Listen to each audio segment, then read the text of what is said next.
Salut c'est Rems, on se retrouve aujourd'hui pour une nouvelle vidéo. On va tester la Geamster G3S, une manette Bluetooth pour smartphone, PS3 et ordinateur.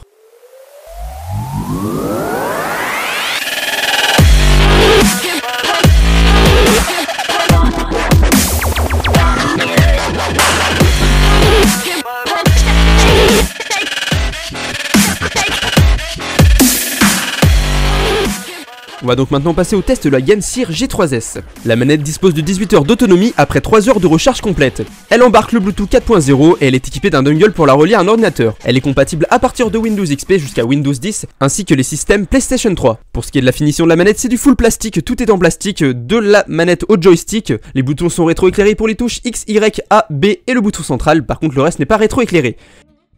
Le premier défaut de cette manette, ce sont les boutons centrales. On les voit pas trop, ils sont pas très bien éclairés, du coup on les voit pas. Et c'est un peu embêtant si on sait pas ce que c'est. À l'arrière, les gâchettes sont plutôt agréables, elles épousent parfaitement la position des doigts lorsqu'on tient la manette. À l'arrière, le port micro USB vous permet de relier la manette au smartphone ou bien de la recharger tout simplement. Vous retrouvez en bas des voyants d'indication pour vous dire sur quel appareil vous êtes connecté. On va donc maintenant passer au test de la manette avec un smartphone. Vous allez voir que vous avez un petit truc qui permet de tirer pour mettre des tailles d'écran différentes. Vous allez veiller à ne pas mettre les boutons volume et on-off sur le petit support, sinon ça va appuyer en même temps que vous jouez, ça serait plutôt embêtant. Voilà, vous avez juste à glisser comme ça et la manette se positionne très bien avec le smartphone. C'est très stable. Voilà, donc pour ce qui est de l'ergonomie, j'ai pas grand chose à redire, même que je la préfère à ma manette de PS3. Testons ça dans un jeu alors. Lego Jurassic World, un jeu pour smartphone disponible en ce moment sur le Play Store à 50 centimes.